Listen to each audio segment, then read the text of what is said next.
Euh, Déjà, notre séminaire à Chamonix, qui aura lieu à partir de mercredi soir prochain, euh, jeudi, vendredi, samedi, dimanche.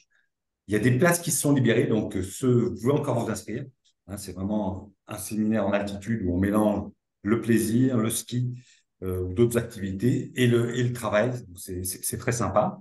Euh, Aussi, dans l'actualité, je ne sais pas si certains ont assisté, on a, notre commission numérique a été très réactive pendant les fêtes et a fait le 4 janvier un séminaire suite à un incident qui a concerné tous les cabinets qui étaient sur Coaxis comme hébergeurs et qui utilisaient ACD, que ce soit une demande ou pas d'ailleurs, avec un hébergement extérieur. Eh ben, en fait, ils ont été, malheureusement, il y a eu 1200 cabinets concernés par une cyberattaque, une attaque terroriste, vraiment ciblée, et qui a fait que des cabinets ont été bloqués du 8 décembre entre 2 et 4 semaines. C'est vraiment très pénalisant. Ça montre que tout le monde peut à un moment donné être concerné. Donc, merci aux organisateurs, merci à Charlotte, merci à David, notamment d'avoir été très réactifs. Il y avait les dirigeants des deux sociétés qui étaient présents. Il y avait un assureur, un représentant de l'Espirel. Il y avait un avocat. Donc, on a eu des choses très, très claires là-dessus, sur le chômage, les dossiers de chômage partiel qui ont pu être initiés, comment ça se passe vis-à-vis de la déclaration des assurances, quelles ont été les remises en termes d'avoir par les deux prestataires. Voilà. Ça a été vraiment apprécié. Mais merci encore pour les gens de la communication numérique de CF pour cette organisation. Et on peut vous signaler que le 28 février, pour faire suite à cela et pour d'autres choses aussi, il y aura des états généraux organisés à Paris sur une journée sur la cybersécurité. Je vais maintenant laisser la parole à Emmanuel, qui peut vous compléter aussi, bien entendu, l'actualité.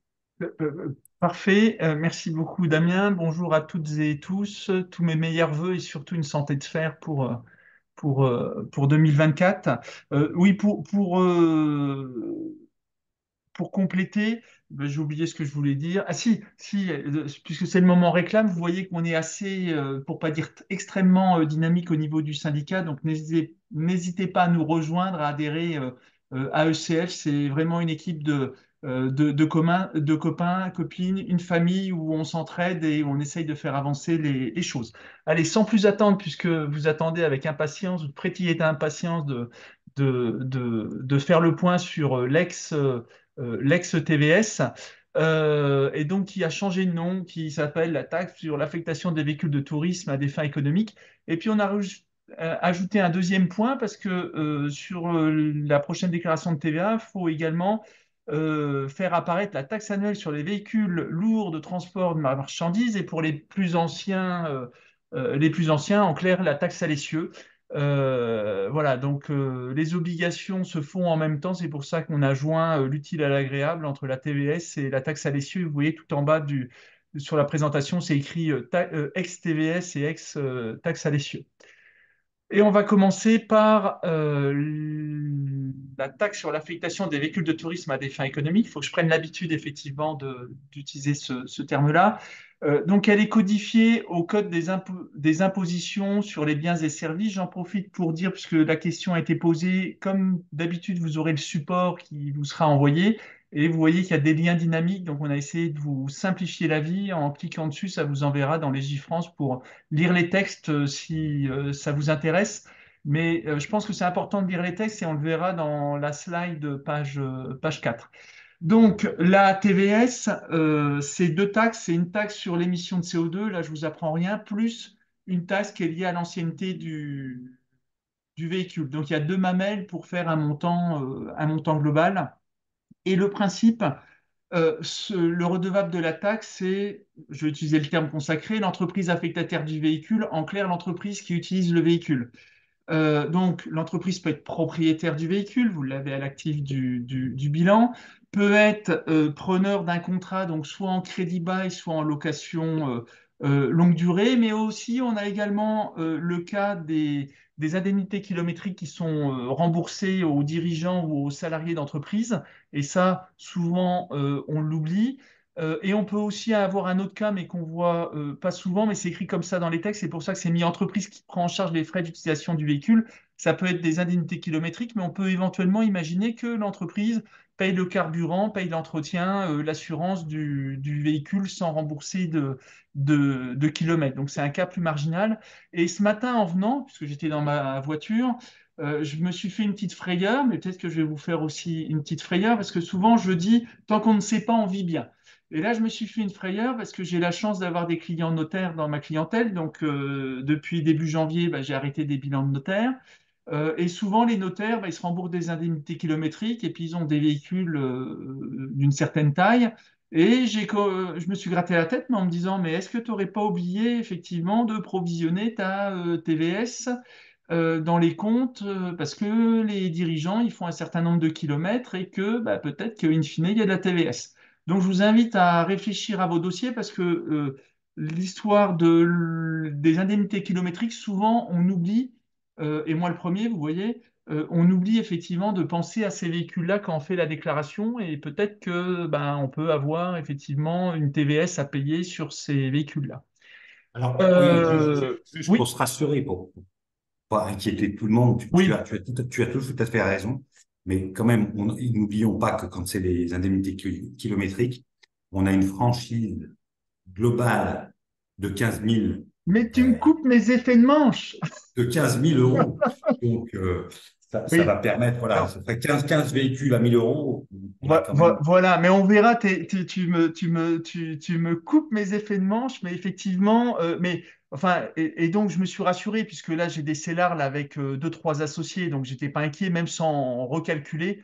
Mais effectivement, si vous avez des CELAR, enfin CELAR ou alors même des SRL avec X, enfin, ou peu importe le type de société, mais avec X véhicules avec des remboursements kilométriques, il faut commencer à s'y intéresser si effectivement il y a beaucoup de véhicules, mais on y reviendra.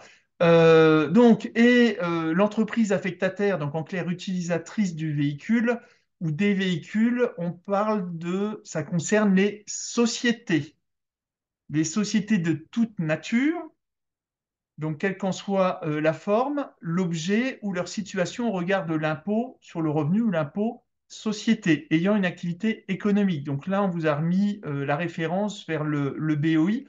Donc, la enfin, TVS, je vais utiliser TVS, hein, ce sera plus court, hein. La TVS concerne les sociétés. Et c'est là, puisqu'on a déjà eu la question à 13h27, une question fort intéressante. Et la question, quelle était-elle?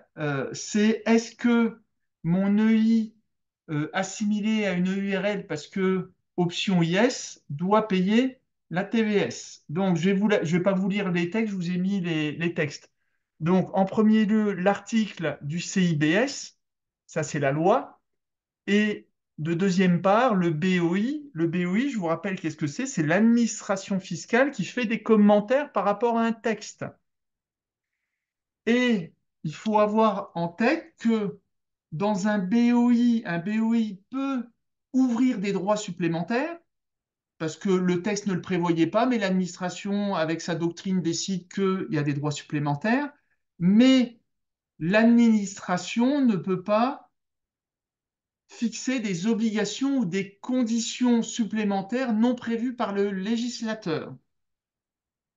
Ce qui veut dire que moi, j'ai le CIBS qui m'écrit, dans lequel il est indiqué est exonéré tout véhicule, nanana, affecté par une personne physique exerçant son activité professionnelle en nom propre, donc une entreprise individuelle, et il n'y a pas de notion impôt sur le revenu, impôt société. Donc on me dit que dans le cas d'une entreprise individuelle, le véhicule est exonéré, et le véhicule de tourisme. Donc par conséquent, c'est pas parce que dans le BOI, on indique que les EI qui auraient opté à l'IS, hein, je vous la fais aussi en courte, hein, on va parler en tant que professionnel, des EI, et pas en tant que fiscaliste, des EI effectivement qui ont opté à l'IS, quand bien même dans le BOI, il est indiqué que c'est soumis à TVS, il n'y a pas de TVS.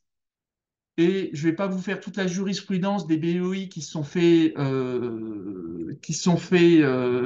redresser lors d'instances judiciaires, mais il y en a pléthore, et c'est pour ça que je me suis permis de vous rappeler effectivement les choses. Alors, le petit bémol, mais en principe, vous n'aurez pas trop de soucis, c'est que votre entreprise individuelle, il faut qu'elle respecte les minimi, les aides minimi. Alors, je pense que dans quasiment l'intégralité de vos entreprises individuelles, on respecte les minimi, on sera vraiment de façon très marginale. Enfin, ça serait de façon très marginale qu'il y ait pas de respect des minimi. Oui. Donc, Alors, deux mots voilà. sur les minimis, hein. Les minimis, actuellement, c'est 300 000 euros d'aide ou d'exonération ou de crédit d'impôt sur 3 ans glissants. Donc, bon, on aimerait bien avoir des entreprises individuelles dans ce cas-là, mais je pense qu'il y en a, il y en a peu. Merci, Emmanuel, c'est très clair. On est donc rassuré. Les entreprises individuelles ne sont pas concernées Voilà. par l'ex-taxe véhicule, l'ex-TVS sur cette Voilà. taxe. Mais par contre, les sociétés, qu'elles soient, comme tu l'as très bien dit, certains ne l'oublient pas, qu'elles soient à l'IS ou à l'impôt sur le revenu. Les sociétés sont toutes Oui, concernées. oui, oui. Et donc, on verra après le régime fiscal, puisque vous savez qu'il y a une réintégration quand on est à l'IS, enfin, puisque c'est pas déductible, la TES n'est pas déductible à l'IS, alors qu'à l'IR, elle est déductible. Enfin, voilà. Donc, en fait, on reste sur exactement les mêmes règles que la TVS. Et je suis en entreprise individuelle, il n'y a pas de TVS au pouillème près de l'histoire des minimis, mais voilà. Alors, donc là, on a parlé des structures, effectivement, qui étaient soumises à la TVS. Je vous rappelle que ça concerne les véhicules de tourisme. Donc maintenant, on va s'intéresser aux véhicules taxables. Donc, c'est les véhicules de tourisme, avec relevant de la catégorie M1, enfin, sur la carte grise CJ. Voilà. Et attention, parce que souvenez-vous du webinaire animé par Damien par rapport à la TVA sur les véhicules. Lors de ce webinaire, on avait confirmation, on avait appris qu'un véhicule 4 places qui était transformé en 2 places et qui devenait finalement véhicule utilitaire, la TVA était récupérable. Donc ça n'a pas changé. Par contre, en matière de TVS, ce véhicule qu'on a transformé de 4 places à 2 places est soumis à TVS. Donc on vous a mis la Cour d'appel de Lyon le 27 juillet 2017. Et pour la petite histoire, quand j'ai préparé, je suis allé regarder le texte et je me suis aperçu que l'entreprise qui avait fait le contentieux, qui avait obtenu gain de cause pour la TVA, c'est une entreprise qui est à 20 km de mon cabinet. Voilà, donc c'est une entreprise locale, comme quoi, ben, effectivement, on peut avoir de la jurisprudence qui est vraiment très, très locale. Donc, attention, les véhicules qui étaient 4 places transformés en 2 places, TVS. On a également des véhicules de la catégorie N1 portant la mention donc CTTE, donc camionnette, et disposant plusieurs rangs de places, mais là c'est pareil, j'ai pas dit que c'était un véhicule utilitaire. On parle, certes, c'est classé en camionnette, mais c'est un véhicule qui est destiné au transport de personnes. Donc, typiquement, quand vous voyez des fourgons, enfin, je vais utiliser des fourgons Transit Ford ou d'autres, où vous avez ben, 3 rangs, où vous emmenez les gamins le samedi au match de foot, au match de rugby. Effectivement, on parle de ce type de véhicule-là. On ne parle pas du véhicule de chantier où je vais avoir 3 places à l'avant, éventuellement une banquette derrière, et puis derrière, j'ai tout le matériel. Voilà, donc là, certes, c'est classé en camionnette, mais c'est des véhicules qui sont destinés au transport de personnes. Les véhicules de chantier classiques, quand bien même il y ait 2 rangées, voire 3 rangées, enfin 2 rangées souvent où on peut mettre 6 personnes, on est sur des véhicules de transport de marchandises, donc il n'y a pas de TVS. Allez pas nous coller de la TVS dans une entreprise de BTP qui a 25 véhicules pour aller sur les chantiers. Et le grand classique, le pick-up, et on verra avec la loi de finances 2024, les pick-up sont dans l'œil du cyclone. Donc, les véhicules taxables, donc c'est les pick-up à double cabine qui comportent au moins 5 places assises, voilà, et dont le certificat d'immatriculation porte la mention camionnette. Donc, ça veut dire que c'est au moins 5 places assises. Ce qui veut dire que si au plus on a 4 places assises, il n'y a pas de TVS. Voilà, donc il faut être effectivement attentif et faire attention aux cartes grises et puis interroger les clients, enfin savoir exactement euh, le nombre de places qu'on peut avoir sur les véhicules, mais en principe sur la carte grise c'est indiqué. Et les pick-up, Oui, si vous les repérez, c'est simple, hein. Il y a ceux qui sont simple cabine, avec une petite banquette derrière, pas toujours très confortable, où là, il n'y a pas de problème, pas de TVS. Par contre, dès que c'est double cabine, avec 4 ou 5 vraies places, là, il y a une TVS. Contrairement, sans sans faire de publicité, au Mercedes Vito, comme l'a dit Emmanuel, au Mercedes Vito, ou au trafic, vous n'auriez pas 8 places, mais que 4 ou 5, avec une grande place pour le matériel. Vous avez des clients dans le bâtiment, ils vont à 3, ils sont des équipes de 3, ils prennent ce véhicule pour aller sur le chantier, mais ils ont aussi le matériel à transporter. Donc là, il n'y a pas de TVS. Par contre, effectivement, si on ne transportait que 6 et que ce ne soit pas l'activité de l'entreprise, on y reviendra. Que, voilà, on transporte d'un site à un autre des salariés et on utilise un véhicule de la société avec 8 places, là, il y a la TVS. Alors, donc, on a vu les véhicules taxables, mais comme on est en France, on aime bien les choses simples. On va parler d'exonération totale de TVS, c'est-à-dire sur la branche CO2 et la branche ancienneté. Donc, sur le premier slide, je vous avais indiqué, ça concerne les sociétés. Et donc, ce qui veut dire que société, c'est pas toutes les personnes morales, et donc on a des personnes morales qui ne sont pas des sociétés qui sont exonérées. Par exemple, les associations, les syndicats, les CSE, des fédérations. Voilà. Donc, il faut bien avoir en tête, ça ne concerne que les sociétés. Donc, si vous avez des clients qui sont des associations et qui ont des véhicules de tourisme, pas de TVS, parce que ce ne sont pas des sociétés. Et on a, par contre, une exception, c'est les organismes publics à caractère industriel et commercial. Enfin, voilà. Donc ça, pareil, enfin, ça doit pas être le plus grand nombre de vos dossiers. Si jamais vous avez ce type de dossier, ben, vous ferez, ça tiltera. Et donc, j'ai remis, pour rappeler en fonction de la forme juridique, entreprise individuelle respectant les minimis. Et là, vous avez le lien vers le texte bah, qui avait été mis en page 4. Donc ça, c'est les exonérations liées à la structure qui détient le véhicule de tourisme. Et je vais rappuyer véhicule de tourisme. Maintenant, on a des véhicules qui sont exonérés, des véhicules de tourisme qui sont exonérés en fonction de leur destination. C'est avec les véhicules qui sont accessibles en fauteuil roulant. On va avoir pour les garagistes ou les carrossiers les véhicules de courtoisie sous réserve qu'ils soient affectés exclusivement à un usage de véhicule de courtoisie et que ce ne soit pas un véhicule qu'on prête de temps en temps. Donc, après c'est une histoire, en cas de contrôle, c'est une histoire effectivement d'être capable de démontrer que c'est un véhicule de courtoisie tout le temps. Alors souvent, les carrossiers, je vois par chez moi, c'est mis véhicule de courtoisie prêté par Carrosserie Intel avec des logos, tout ça. Donc effectivement, une fois que ça s'est mis, on peut estimer que c'est à usage exclusif de véhicules de courtoisie. Mais on revient finalement à la règle de la TVA, les véhicules destinés au transport public de voyageurs. Donc, on va avoir les taxis ne payent pas de TVS, les VTC ne payent pas de TVS parce que bah, c'est leur métier, les ambulances. Alors, on n'est pas si c'est un véhicule de tourisme, un VSL par exemple, il n'y a pas de TVS. Les loueurs de véhicules ne payent pas de TVS puisqu'on a vu que c'est l'utilisateur du véhicule qui va payer la TVS. Les véhicules qui sont en stock dans les concessions, il n'y a pas de TVS. Les véhicules à usage agricole ou forestier, il n'y a pas de TVS. Ça tombe bien, on parlait de Chamonix. Les véhicules exploités dans le cadre des remontées mécaniques et les domaines skiables, il n'y a pas de TVS. Pour tout ce qui est auto-école, pas de TVS et des choses plus marginales pour les véhicules, pour la compète automobile ou alors les stages de pilotage automobile, c'est très à la mode, il n'y a pas de TVS. Euh, et on a un autre élément également en termes d'exonération, c'est les véhicules 100% électriques, 100% hydrogène. Il ne doit pas y en avoir beaucoup qui roulent actuellement en France ou alors combinaison des deux. Donc tant qu'on est 100% électrique, il n'y a pas de TVS. Donc vous pouvez sur votre société acheter un énorme véhicule électrique qui fait 2 tonnes 5, qui est très lourd et il n'y aura pas de TVS. Voilà. Et même pas de déclaration. Donc, on est Oui, exonéré oui, quasiment pas de déclaration. voilà, oui, exact, tu fais bien d'en parler, on va le voir le côté déclaratif.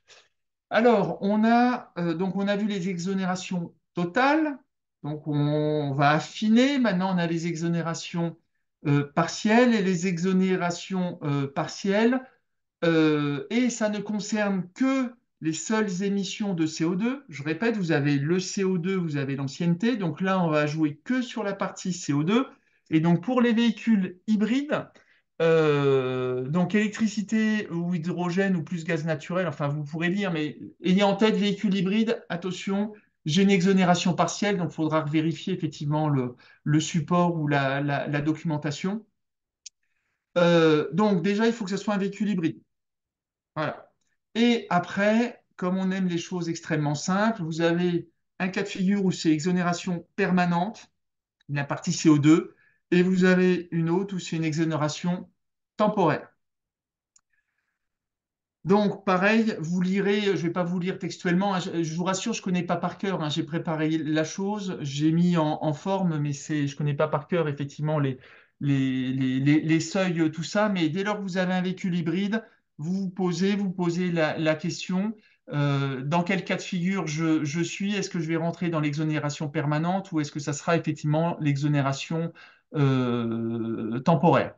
Voilà, donc faites attention par rapport à l'exonération temporaire. Moi, je pense à un dossier où ils vont changer le véhicule hybride parce que bah, ils l'ont depuis 5 ou 6 ans. On était dans le cadre de l'exonération temporaire et donc l'exonération temporaire, c'était que 3 années. Donc désormais, effectivement, ils ont de la TVS.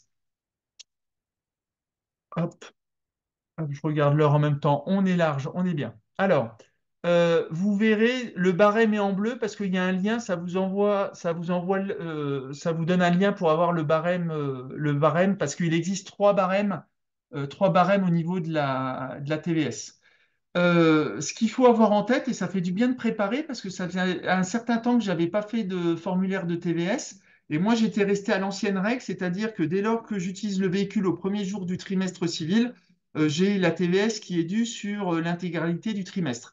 Or, bah, ça a un petit peu changé, puisque désormais on a un fonctionnement journalier, dès lors effectivement que j'utilise mon véhicule toute l'année, bah, ça va faire 365 jours. Mais imaginons que j'ai acheté mon véhicule le 1er juillet, hein, je me simplifie la vie, je vais avoir une pondération par rapport au tarif annuel et avec un prorata de 183 jours sur 365. Bon, ça, c'est de la mécanique comptable. Par contre, il y a peut-être encore un coup à faire en 2023, en 2024. Je vais vous donner cet exemple-là. J'achète un véhicule le 11 janvier 2024.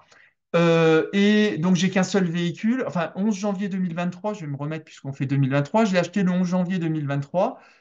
Et donc, plutôt que de faire un calcul annuel où je vais me retrouver avec 355 jours à peu près de TVS, j'ai tout intérêt à opter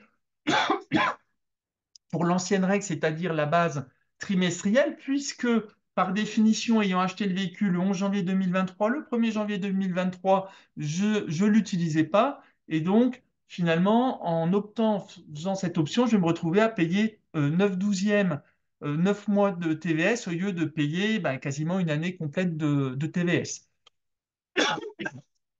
Donc, il faut y réfléchir. C'est une option, c'est un peu comme l'option du barème kilométrique dans les BNC. C'est une option qui est globale pour tous les véhicules.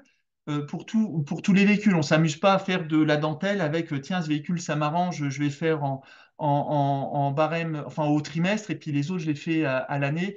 Voilà, donc sachez que ça existe encore pour 2023, 2024. Donc il peut y avoir des petites optimisations ou grandes optimisations. À faire effectivement en optant sur la base trimestrielle. Donc ça, c'était à l'achat, mais c'était pareil. À l'époque, je conseillais, enfin à l'époque, quand j'avais en tête cette règle-là, enfin, c'était bien cette règle-là tout le temps, pareil, je conseillais aux clients, achetez votre véhicule de tourisme le 2 janvier et vous le vendez, si vous devez le vendre, vous ne le vendez pas le 2 octobre, mais vous le vendez le 30 septembre. Et donc, finalement, ça permettait à chaque fois de gratter ben, un trimestre de taxes. Donc, on va arriver effectivement au véhicule pour lequel on rembourse les kilomètres, où ce matin, je me suis fait une petite frayeur, mais effectivement, dans la vraie vie, vous ne devez pas beaucoup concerner. Donc, j'ai mis pourcentage de pondération appliqué au nombre de jours d'affectation. Bah, c'est le même principe. Tiens, si j'utilise ce véhicule-là à partir du mois de juillet, ça sera sur 6 mois que ça va se passer. Si je l'utilise depuis le 1er janvier et toute l'année, ça sera bien sur toute l'année. Ce qu'il faut savoir, c'est que donc, les véhicules qui appartiennent aux salariés ou aux dirigeants, on rembourse des indemnités kilométriques. Si on rembourse moins de 15 000 kilomètres, on ne parle pas de 15 000 euros, 15 000 kilomètres par an, vous avez un pourcentage de soumission à la TVS qui va être de 0%. Donc effectivement, 0% fois 1 000 euros qui seraient dus, grosso modo, ça fait toujours 0 euros. Et donc, on a un barème par tranche. Ça, vous le retrouverez avec le lien que je vous ai mis dans barème. Et dès lors qu'on dépasse 45 000 kilomètres remboursés par an, on va avoir l'intégralité de la TVS. Donc, imaginons qu'on rembourse à nos associés plus de 45 000 kilomètres, il y a deux associés, qu'il y a 3 000 euros de TVS par associé. Donc, on va se retrouver avec 6 000 euros de TVS, mais on a de la chance parce que une fois qu'on a fait le calcul, on va avoir un abattement de 15 000 euros sur ces 6 000. Donc 6 000 moins 15 000, ça fera zéro, il n'y aura pas de TVS à payer. Donc logiquement, par rapport aux indemnisations d'indemnités kilométriques, rarement vous devez avoir de la TVS à payer, ça dans des structures où vraiment il y a beaucoup de remboursements sur de très nombreux véhicules et puis que par le jeu, même si par le jeu effectivement des calculs après abattement, on va dépasser les 15 000. Mais voilà. Mais il faut quand même l'avoir en tête, on ne sait jamais. Autre point fondamental dans le calcul de la TVS, c'est que vous avez 3 barèmes en tout. Vous avez un barème pour les véhicules les plus anciens, c'est en fonction de la puissance fiscale. Grosso modo, celui-là, on ne l'utilise plus, enfin, à moins que vous ayez encore des très vieux véhicules dans les bilans, mais ça, en principe, on les a fait sortir des sociétés pour éviter de payer plus cher de TVS d'amortissement de véhicules si on avait des véhicules neufs. Vous avez le barème qui était applicable d'une certaine date jusqu'au 28 février 2020. C'est un barème par tranche. Voilà, c'est-à-dire entre 120 et 130 grammes de CO2, c'était tel prix du CO2. Mon véhicule faisant 128 grammes de CO2, 128 fois le prix au gramme. Et donc ça, c'était jusqu'en février 2020. Et vous avez, depuis le 1er mars 2020, un barème qui est au gramme près. C'est-à-dire que mon véhicule, il fait 100 grammes de CO2, ça me fera tant. Il fait 101 grammes, ça me fera tant. Voilà. Et donc, je vous mets en alerte là-dessus. Pourquoi? Parce que nous, pour faire la TVS, on utilise un logiciel. Alors, je vais le citer, je ne sais pas s'il y en existe d'autres sur le marché, mais on utilise TVS Expert de IC depuis un certain nombre d'années.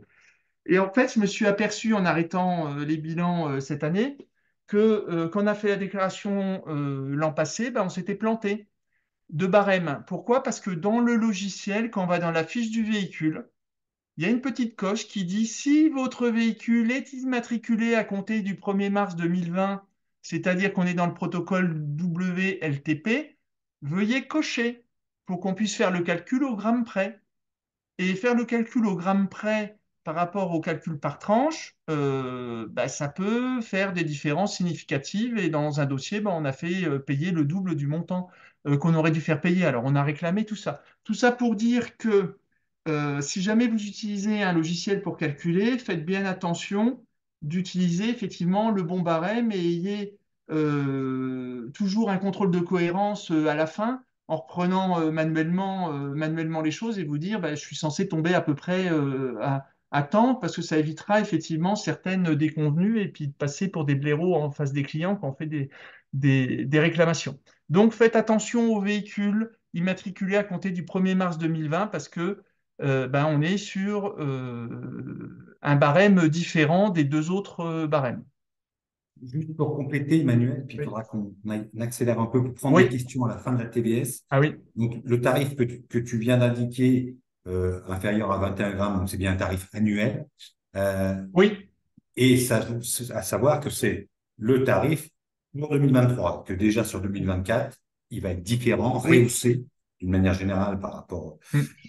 à tout ce qui est développement durable, et qu'avant, il fallait être moins de 21 grammes pour être exonéré, que ça va passer en 2024, pour information, à moins de 14 grammes, et qu'on va revenir à des tranches progressives. Tu parlais aussi de logiciels. Il y a beaucoup de cabinets, et ça marche très bien aussi, qui utilisent les PDF remplissables Hum. sur impôts.gouv. C'est assez bien fait. C'est la 2857 FC et la 2857, 2858 FC. Je Et te vous laisse aurez les enchaîner. liens, ça sera la slide numéro 10. Il y aura les liens directement pour aller chercher ces formulaires. Parfait. Et donc voilà, et là vous avez la suite des tarifs. Donc j'ai fait là on était le tarif, le dernier WLTP pour les véhicules immatriculés à compter du 1er mars 2020, où on est au gramme près. Et vous avez donc le tarif donc pour les véhicules à compter du 1er juin 2024, nanana, enfin bon voilà les conditions où on est par tranche. Et puis, il y a le fameux tarif pour les autres véhicules en fonction de la puissance. Et vient s'ajouter, donc ça, on était en CO2. Et donc, la deuxième mamelle, c'est l'ancienneté. Pareil, je vous ai parmi, vous avez le lien avec les barèmes, enfin, vous retrouverez. Ça va de 20 à 600 euros en fonction du type de carburant, de l'ancienneté du véhicule. Donc, bah, là, à pas se tromper quand on choisit. Au niveau donc des obligations, c'est pour ça, puisque habituellement on intervient le dernier mardi de chaque mois et on a avancé notre café fiscal parce que sinon on était après les déclarations. En clair, il faut porter sur l'annexe de la CA3 du mois de janvier le montant global de la TVS pour la société, sachant que grâce au tableau, l'état récapitulatif annuel des véhicules, les taxes, vous avez les liens. Ça, il faudra les remplir parce que ça servira de justificatif en cas de contrôle. Lorsqu'on est au réel simplifié en TVA, c'est sur la CA12 au titre de l'exercice au cours duquel la taxe est devenue exigible. Et ça peut arriver d'avoir des sociétés dans lesquelles il n'y a pas de TVA, je pense notamment aux professions médicales. Et donc, ça se passe sur l'annexe qu'il faut télétransmettre au plus tard le 25 janvier 2024. Et puis, le dernier petit bonbon, c'était au niveau du régime fiscal, donc dans les structures IS, mais ça vous le savez, TVS qui n'est pas déductible, donc à réintégrer. Dans les structures IR, c'est déductible et on se positionne en fait au 1er janvier 2023, savoir à ce moment-là, est-ce que la société était à l'IR ou est-ce qu'elle était à l'IS, parce qu'on peut avoir des changements de régime, de régime fiscal en cours de route. Donc voilà pour la TVS. Ouais, Emmanuel, je propose qu'on traite les questions. Alors, j'en ai traité une partie en direct sur la TVS. Donc, effectivement, aussi bien, puisqu'en fait, l'annexe à la CA3, c'est vraiment très récap, hein. C'est un nombre de véhicules, etc. Et donc, il faut que vous ayez un calcul détaillé. On vous a donné des pistes pour faire ce calcul détaillé, mais il faut bien conserver le dossier, puisqu'en cas de contrôle, il vous serait demandé. Alors, sur les questions, je vais te les poser en direct. Il y en a auxquelles j'ai répondu. Donc, déjà, on revient sur les dérivés VP et cette histoire de transformation dans un sens ou dans un autre. Oui. Alors, ça, moi, je dis une grosse connerie, mais j'avais en tête que quand on transforme un véhicule, effectivement, si on le rend utilitaire et qu'il n'a plus de place, qu'il transporte bien du coût des marchandises, on n'a pas pu récupérer le TVA quand il n'était pas transformé à l'origine, mais si on l'a transformé, on ne va pas être soumis à TVS. Ben si, il suffit, voilà, après j'ai Pour pas toi, tout c'est remis, clair? hein. C'est très clair au niveau parce qu'en fait le contentieux qu'il y a eu entre cette société d'administration, c'était un véhicule Volvo, je le vois très bien puisque le chef d'entreprise, je le côtoie régulièrement, c'était un véhicule Volvo break qui a été transformé en utilitaire. Donc la société a bien gagné pour récupérer la TVA. Mais par contre, pour la TVS, alors après, j'ai plus en tête les arguments juridiques, mais pour la TVS, effectivement, on est sur un autre impôt, on n'est pas sur de la TVA, les règles sont pas faites de la même façon et il y a de la TVS dessus. D'accord. Voilà. Et alors, Ouais, on nous pose la question sur celui qui serait transformé dans l'autre sens. c'est-à-dire utilitaire et qui devient, de tourisme, bah, si c'est un véhicule Hein. de tourisme, bah, il y aurait de la TVS. Donc, là, il n'y a même pas de question à se poser. Oui. Euh, ouais, les dérivés VP sont-ils concernés par la TVS? Ben, c'est ce qu'on vient de Ouais, dire. Là, ouais. l'histoire dérive VP, c'est un véhicule conçu à la base qui était de tourisme et qu'on a transformé. On est dans cette jurisprudence de la Cour administrative d'appel de Lyon. Il y a une question sur les BNC. Ben, un BNC, c'est pour moi, bien, un BNC, c'est un entrepreneur individuel, donc il n'y a pas de TVS. Tu peux en avoir parce que tu peux avoir des BNC, des SCP de notaire. Je pense, tiens, mes clients notaires, c'est SCP Ah de oui, notaire, c'est du oui. BNC, c'est une société. Donc la Mais, question, si- c'est mais, pas est-ce mais que c'est le c'est du BNC tout seul. voilà, est-ce que c'est du BA, du BNC, du BIC, on n'en a rien à faire. La question n'est pas là. La question, c'est est-ce que je suis une société dans le cadre de une activité économique, une société. Et donc, si je vais prendre une activité agricole, je vais prendre une société agricole, peu importe qu'elle soit IS, IR, j'ai l'idée de mettre un véhicule de tourisme à l'actif de ma société agricole, il y aura de la TVS. Parce que Ok. c'est un véhicule de tourisme, hein. Je ne parle pas d'un véhicule agricole. Mettez pas de TVS sur les tracteurs non plus, hein. C'est voilà, Hmm. c'est vraiment un véhicule de tourisme. Alors, il y a une question. Alors, je ne sais pas si elle a été bien libellée. On dit une PP, une personne physique dans une SASU, par exemple, ayant moins de 15 KE, 10 K. On ne paye donc pas de TVS. Alors, c'est pas les. C'est pas une notion de remboursement, c'est une notion de kilomètre. Hmm. L'histoire, la question, c'est si je rembourse, je vais faire le cas extrême, je rembourse plus de 100 000 kilomètres à l'année. 100 000 kilomètres, j'ai 50 000 euros de remboursement. Bon, bah, j'ai 50 000 euros de remboursement. Sauf que je raisonne TVS. Donc, j'ai plus de 45 000 kilomètres, donc je vais avoir TVS plein pot. Ma TVS, elle est 3 000 euros. OK? Sauf que j'ai l'abattement de 15 000 euros, donc 3 000 moins 15 000, ça fait zéro. Demandez pas un remboursement à l'État, hein, il y aura un plancher, donc j'ai pas de TVS. Parce que Les je suis 15. sauvé grâce à l'abattement de 15 000 euros. Bon, on va avoir du mal à traiter toutes ces questions. Encore une fois, on fera peut-être chose après. Là, on nous demande des 15 000 kilomètres par an, c'est par véhicule. Oui, c'est Oui, par véhicule. Euh, une entreprise individuelle qui serait soumise à la taxe, euh, qui ne respecterait donc pas les règles des minimis. oui. Oui, c'est-à-dire qu'elle a déjà des aides au-dessus des minimis. Et sachant qu'on m'a Hum, effectivement signalé qu'attention, les minimis en agricole, hum, ça peut être beaucoup plus bas, c'est 20 000 euros, je crois, hum. plutôt que les 300 000. Est-ce qu'elle est concernée par l'abattement de 15 000 euros? Oui, elle rentre à mon avis, dans le schéma. Alors, il y a pop, pop, pop, pop, pop, pop, Non, pop, pop, non. pop, parce qu'il y a plusieurs. Là, on arrive aux problématiques fiscales, c'est-à-dire que je suis en entreprise individuelle. Alors, si je suis en entreprise individuelle à l'IS, ok, je vais pouvoir passer des indemnités kilométriques. Si je suis en entreprise à l'IR, si je suis en BIC, BA, je ne peux pas passer des indemnités kilométriques. Et donc, si je suis en BNC et que je passe des indemnités kilométriques, potentiellement dans ce cas de figure EI, BNC, parce que j'ai le droit de passer des ICA, on pourrait avoir ce cas de figure. Pour les salariés. Oui, De, ou si on a les salariés, c'est pour ça, voilà. ouais. Euh, bon, plafond d'amortissement, bon, ça sera peut-être un autre objet Hmm. d'un autre webinaire. Euh, bon, Bon, on va je te laisse avancer avancer. pour Oui. respecter, voilà, parce qu'on avait parti avec 5 minutes de retard. Oui, et donc oui, effectivement, moi j'étais pour le chef d'entreprise par rapport aux entreprises BA, BIC. On peut très bien avoir le cas de figure, c'est on indemnise les salariés. Donc effectivement, on peut avoir des ICA dans du BA, BIC si ça concerne l'indemnisation effectivement des salariés. Voilà, mais après, dans la vraie vie, je pense que ça doit être extrêmement marginal d'avoir de la TVS par rapport aux ICA.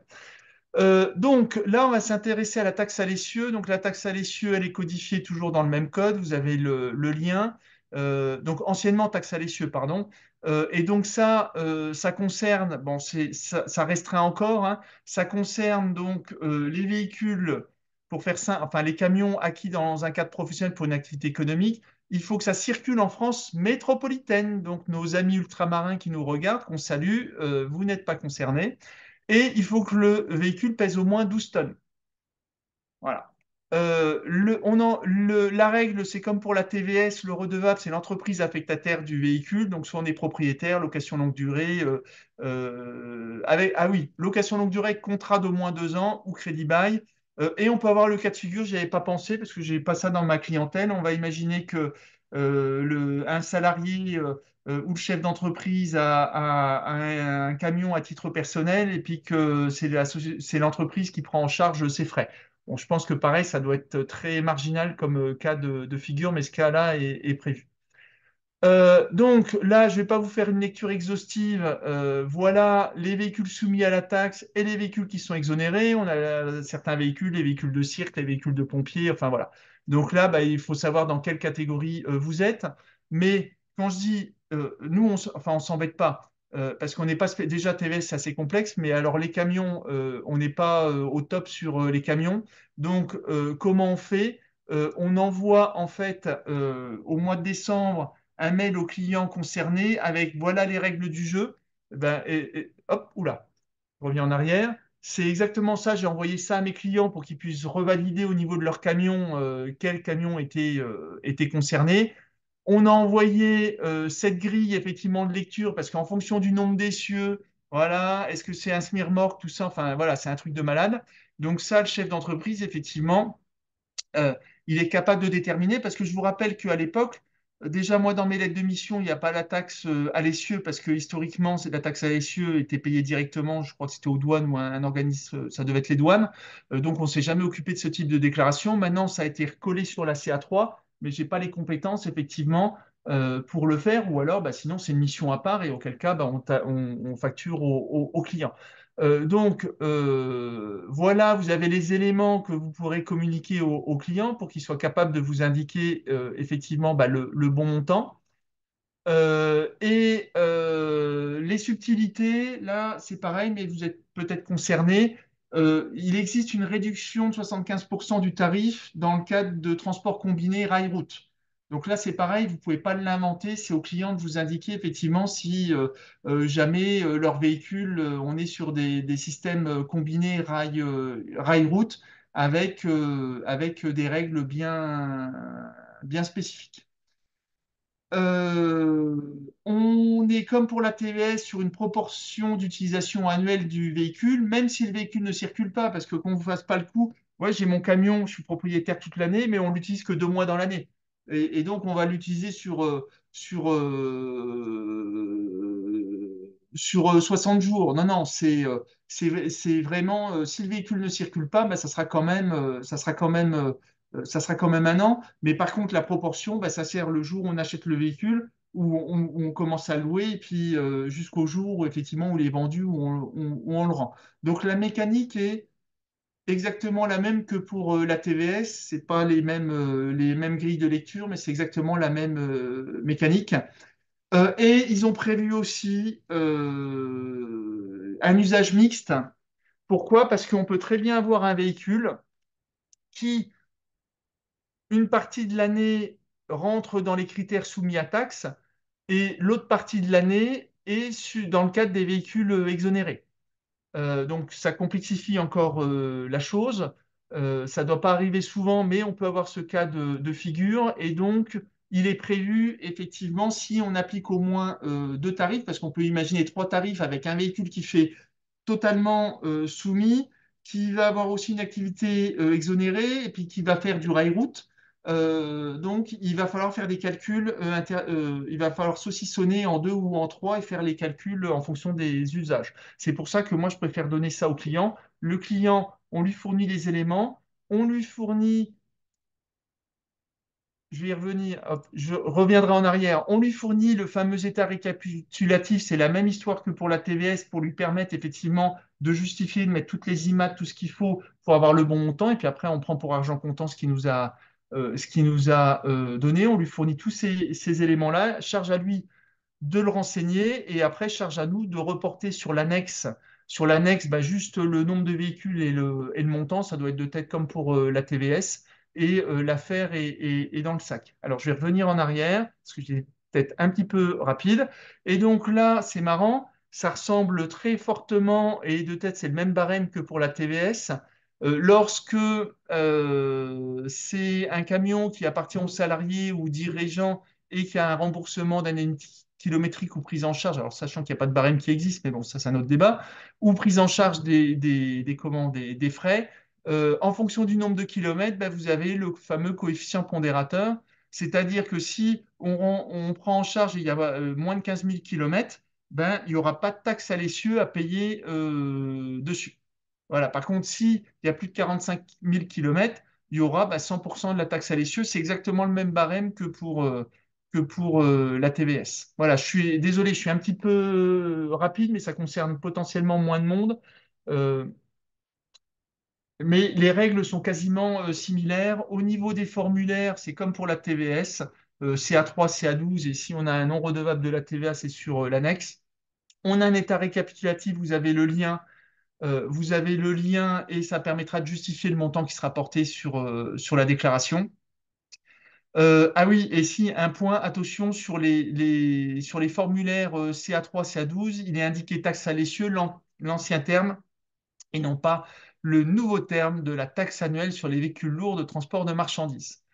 Voilà, parce que si jamais vous vous dites non, je ne vais pas mettre dans taxe à l'essieu, ça n'existe plus, ben si, il faut utiliser la case taxe à l'essieu. C'est un petit point de détail, mais voilà.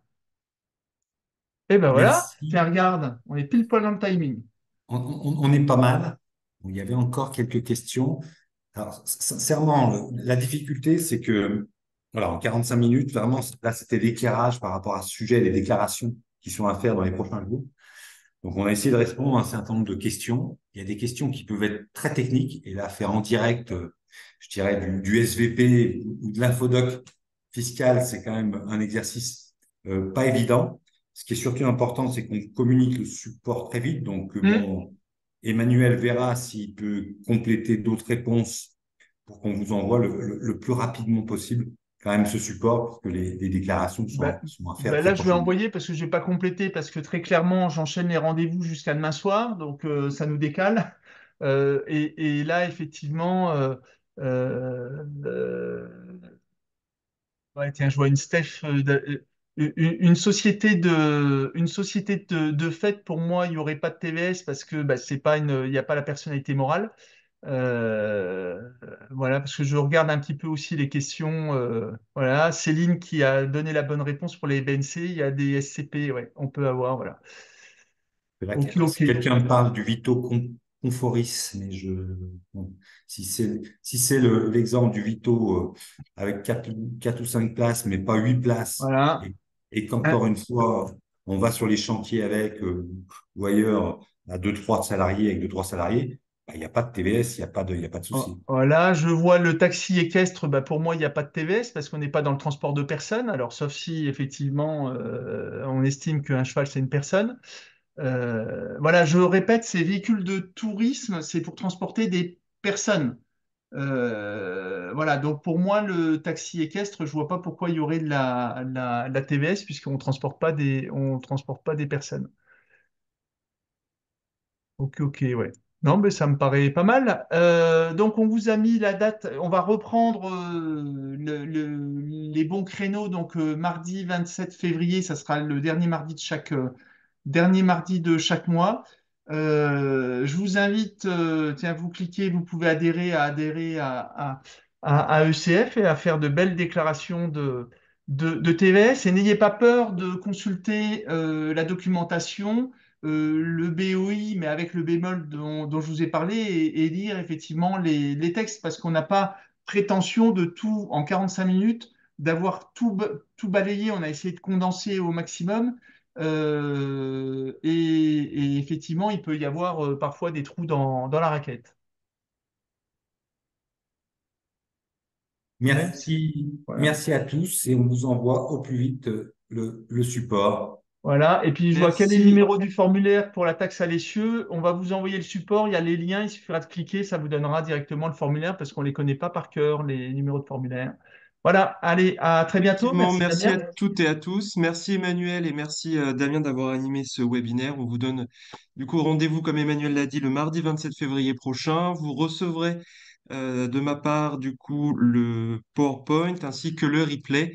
Et ils seront également disponibles dans notre newsletter qui sortira demain. Merci à toutes et à tous. Passez une excellente journée et à très bientôt. À bientôt. Au revoir.